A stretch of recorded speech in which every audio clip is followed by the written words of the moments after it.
Picture this, a quiet summer afternoon in a small Ohio town. A father sits on the couch, his 3 young sons gathered close, their eyes wide as he reads softly from the Bible. He looks at them, 7-year-old Clayton, 4-year-old Hunter, 3-year-old Chase, and says, "You're the best boys ever." Tender moment, right? A memory any family would cherish. But just hours later, those same boys are lying lifeless in their front yard, shot execution style by that very father, the man who swore to protect them. Their blood stains the grass where they once played. How does a mind unravel like that? What kind of darkness festers behind a smile to turn love into murder?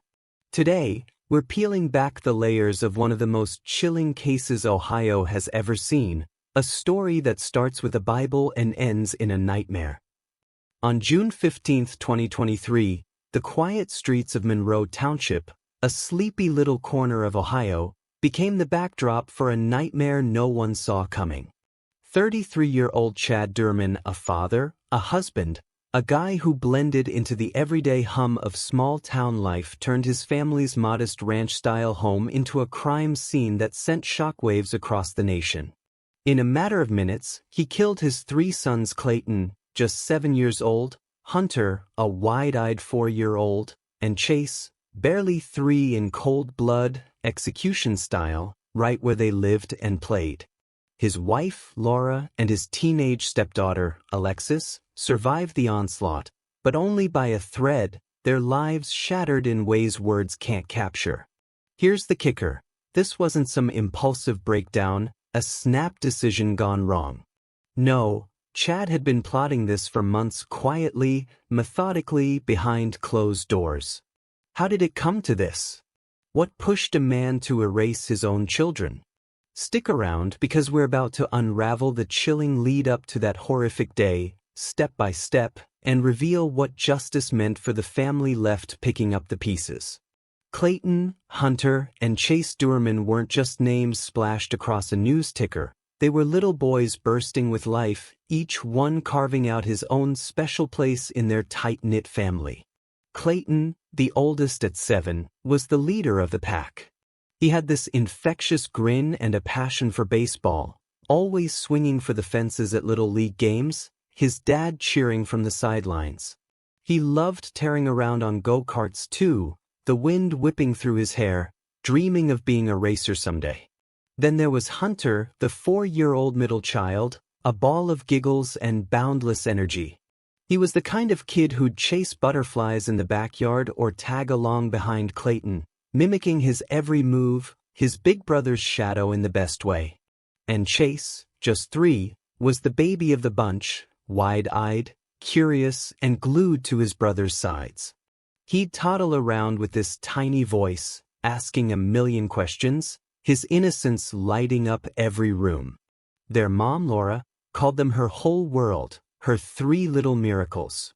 They lived in a modest ranch-style home in Monroe Township. Nothing fancy, just a cozy place with a patchy lawn out front where they'd wrestle and play. Inside, it was all noise and chaos, crayon marks on the walls, toys scattered everywhere, and laughter echoing through the halls.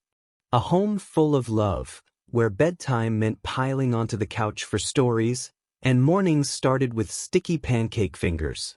That's who they were, 3 boys who lit up their family's life, until, in an instant, that light was snuffed out, and the laughter was silenced forever. June 15, 2023, dawned like any other summer day in Monroe Township. The sun hung high, kids were out of school, and for the Doerman family, it started with a quiet normalcy. Chad, a 33-year-old insulator, clocked out early from work and rolled up to the house around noon. He sat down with Laura for lunch, grilled cheese, maybe a soda, and out of nowhere, he dropped a line that hung in the air like a storm cloud. "This will be my last good meal." Laura brushed it off. Chad could be weird sometimes, but it stuck with her. By 3:30 p.m., he was restless, pacing the living room, a Bible clutched tight in his hands. He'd flip the pages, muttering to himself, "Chad knows what's right. Chad knows what's right. his voice low, almost trance-like. Laura watched, uneasy, but didn't push. Then, just before 4 p.m., he turned to her with an odd calm and said, "Let's all take a nap in the master bedroom." It wasn't unusual. Sometimes they'd pile in for a lazy afternoon, so Laura gathered Clayton, Hunter, and Chase, and they climbed onto the bed, while 14-year-old Alexis, Chad's stepdaughter, flopped on the couch nearby, flipping through TV channels. That's when the air shifted. Chad stood up, crossed to the gun safe in the corner, kept there, for protection, he'd always said, and clicked it open. Laura's heart jumped. "Chad, what are you doing? You're scaring me," she pleaded, her voice trembling as the boys stirred on the bed. He smirked, casual as ever, and said, "I'm just kidding." But then his hand closed around a .22 Marlin rifle. Before Laura could react, he raised it, aimed at 4-year-old Hunter, curled up beside her, and fired. 2 sharp cracks split the room. Hunter's tiny body went limp, blood pooling on the sheets. Laura screamed, lunging to shield the others, but it was too late. Alexis burst in, froze at the sight of her brother's lifeless form, and bolted out the back door, her bare feet pounding the grass, yelling for help. Chad didn't hesitate. He turned to 7-year-old Clayton, who'd scrambled off the bed and was running for the front door, desperate to escape. Chad stalked after him, rifle in hand, like a predator hunting prey. Clayton made it to the yard, barely 20 feet, before Chad caught up and opened fire. Multiple shots tore through the boy, his body crumpling near the swing set he loved. Back inside, Alexis raced back, tears streaming, and scooped up 3-year-old Chase, clutching him tight as she ran again. Chad saw them through the window and roared, "Put him down, or I'll shoot you too." Her hands shook, she dropped Chase, sobbing, and Chad leveled the rifle at his youngest son. The gun misfired. For a split second, hope flickered, maybe it was over. But Chad calmly reloaded, aimed again, and fired a single round into Chase's head, right there in the dirt. Laura, still in the bedroom, threw herself at Chad, clawing, begging him to stop. A wild shot grazed her hand, blood dripping as she collapsed, helpless. Minutes later, it was 4:18 p.m. when the first 911 call hit. Deputies screeched into the driveway. They found Chad sitting on the front steps, eerily still, the rifle propped beside him like a lawn chair. In the yard, 3 small bodies lay scattered, Clayton near the swings, Chase by the back door, Hunter inside, lifeless, their blood soaking into the earth they'd played on hours before. The house that once rang with laughter was now a tomb. The chaos hit the airwaves fast. At 4:18 p.m., the first 911 call crackled through, a neighbor, voice shaking, reporting a teenage girl, Alexis, stumbling down the street, screaming, "My stepfather's killing everyone." Seconds later, Laura's own desperate call cut in, her words a frantic blur. "He shot them. My boys are dead." Deputies raced to Laurel Lindale Road, tires screeching into the driveway, and what they found stopped them cold. 3 small bodies sprawled across the yard, blood staining the grass. A scene so brutal it brought hardened officers to tears. Some couldn't even speak for the reports. Chet? He didn't run, didn't fight. He just sat there on the steps, hands in his lap, the .22 rifle propped beside him like it was nothing. They cuffed him without a struggle, but the real shock came later that night at the station. Chad opened up, calmly, chillingly, admitting he'd been planning this for months, sketching it out in his head since at least October. Once. That's when investigators thought they had him locked down tight. But then, a bombshell dropped, March 2024, 9 months after the murders.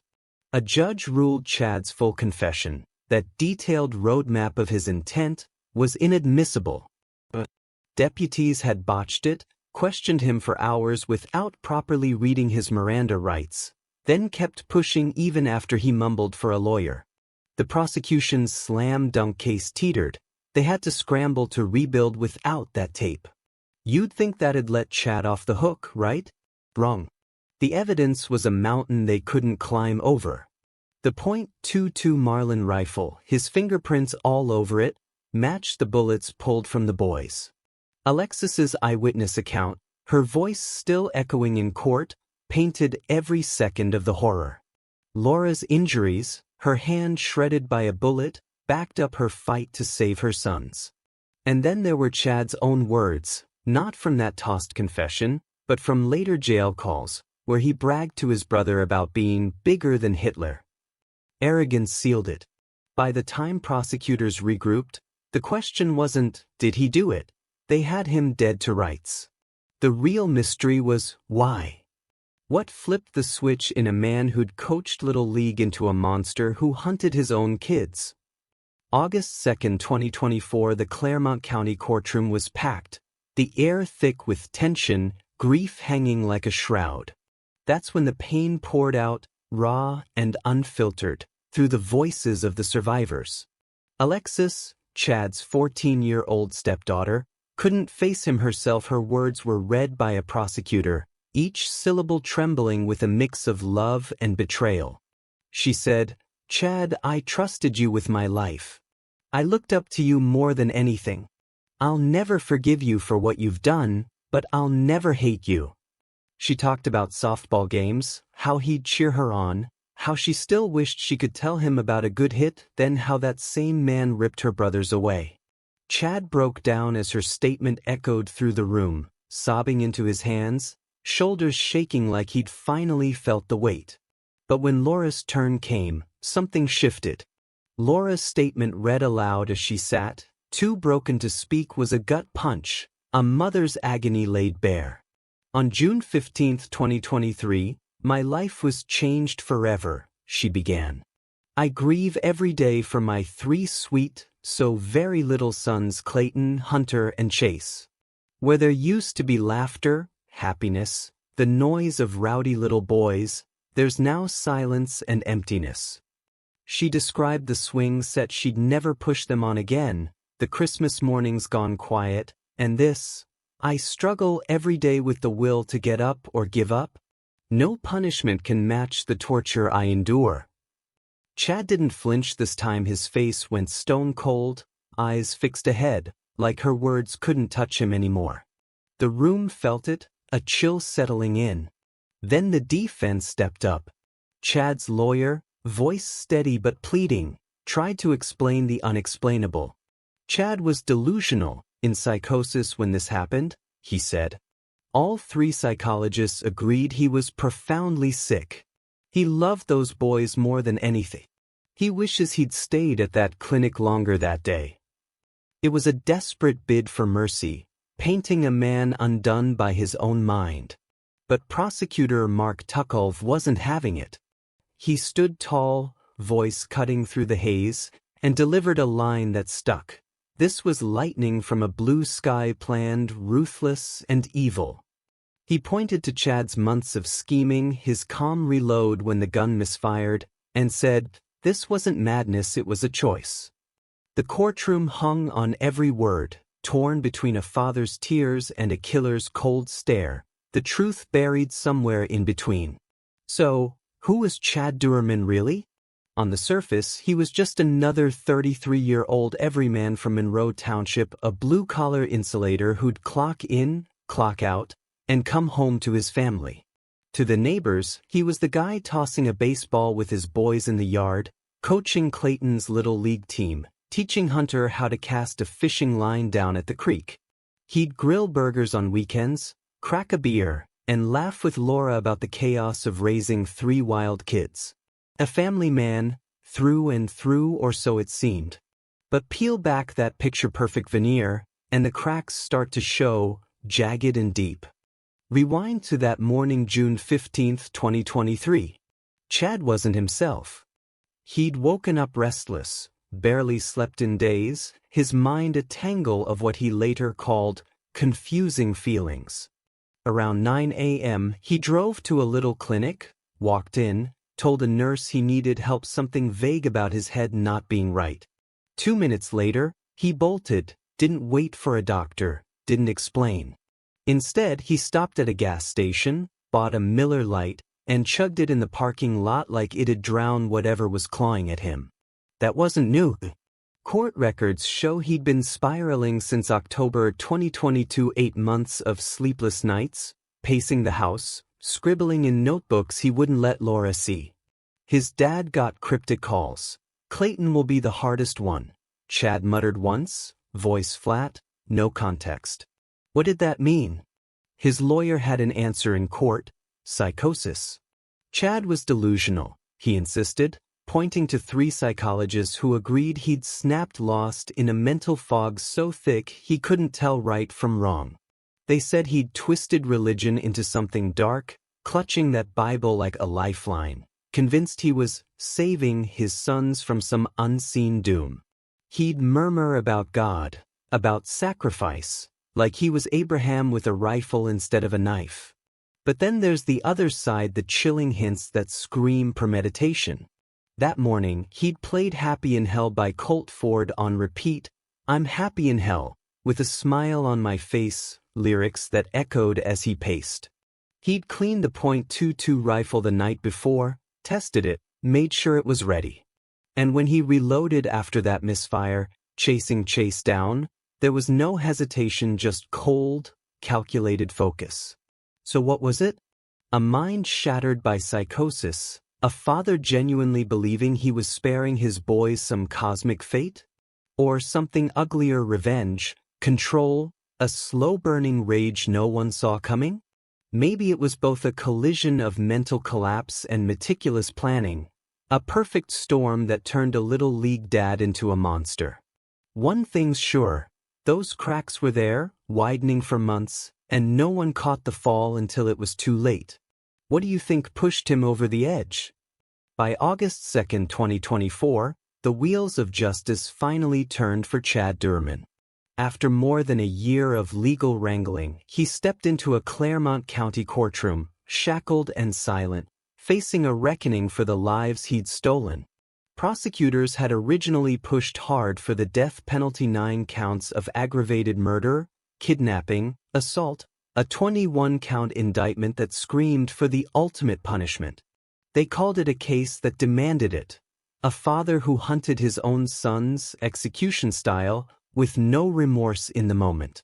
But then came the twist. Laura and Alexis, the survivors carrying scars inside and out, stepped in. They didn't want more years of appeals, more courtroom battles dragging their pain into the spotlight. No more, Laura told prosecutors just days before, her voice firm through tears. And it now. They craved closure, not vengeance, and that changed everything. So, on that August morning, Chad stood before Judge Richard Ferentz, flanked by his defense team, and did what no one fully expected. He pleaded guilty. 3 counts of aggravated murder, 1 for Clayton, 1 for Hunter, 1 for Chase, each a life sentence without parole, stacked consecutively, no chance of ever breathing free air again. Then 2 more counts of felonious assault for the bullet that tore through Laura's hand, for the terror he inflicted on Alexis, tacking on a minimum of 16 years, a maximum of 20, all running one after the other. The math didn't matter, the message did. Chad Doerman would never leave a prison cell alive. Prosecutor Mark Tuckolv, voice steady but eyes burning, drove it home. He'll die in prison. That's the guarantee we fought for. The judge, after hearing Laura and Alexis's statements, paused, his own voice catching as he sentenced Chad. "Those were the most compelling victim statements I've ever heard in 20 years on this bench," he said, gavel trembling slightly in his hand. For Laura, watching from the gallery, it wasn't a victory. Nothing could stitch her world back together. No sentence could bring back Clayton's grin, Hunter's giggles, Chase's curious chatter.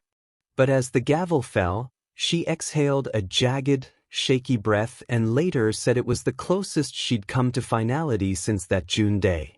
The courtroom emptied, the cameras shut off, and Chad was led away, his orange jumpsuit fading down a hall to a life of concrete and steel.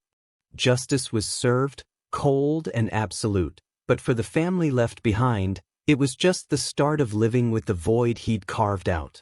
By August 2, 2024, the wheels of justice finally turned for Chad Doerman. After more than a year of legal wrangling, he stepped into a Clermont County courtroom, shackled and silent, facing a reckoning for the lives he'd stolen. Prosecutors had originally pushed hard for the death penalty: 9 counts of aggravated murder, kidnapping, assault, a 21-count indictment that screamed for the ultimate punishment. They called it a case that demanded it. A father who hunted his own sons, execution style, with no remorse in the moment. But then came the twist. Laura and Alexis, the survivors carrying scars inside and out, stepped in. They didn't want more years of appeals, more courtroom battles dragging their pain into the spotlight. No more, Laura told prosecutors just days before, her voice firm through tears. And it now. They craved closure, not vengeance, and that changed everything. So, on that August morning, Chad stood before Judge Richard Ferentz, flanked by his defense team, and did what no one fully expected. He pleaded guilty. 3 counts of aggravated murder, 1 for Clayton, 1 for Hunter, 1 for Chase, each a life sentence without parole, stacked consecutively, no chance of ever breathing free air again. Then 2 more counts of felonious assault for the bullet that tore through Laura's hand, for the terror he inflicted on Alexis, tacking on a minimum of 16 years, a maximum of 20, all running one after the other. The math didn't matter, the message did. Chad Doerman would never leave a prison cell alive. Prosecutor Mark Tuckolv, voice steady but eyes burning, drove it home. He'll die in prison. That's the guarantee we fought for. The judge, after hearing Laura and Alexis's statements, paused, his own voice catching as he sentenced Chad. Those were the most compelling victim statements I've ever heard in 20 years on this bench, he said, gavel trembling slightly in his hand. For Laura, watching from the gallery, it wasn't a victory. Nothing could stitch her world back together. No sentence could bring back Clayton's grin, Hunter's giggles, Chase's curious chatter. But as the gavel fell, she exhaled a jagged, shaky breath and later said it was the closest she'd come to finality since that June day. The courtroom emptied, the cameras shut off, and Chad was led away, his orange jumpsuit fading down a hall to a life of concrete and steel. Justice was served, cold and absolute, but for the family left behind, it was just the start of living with the void he'd carved out.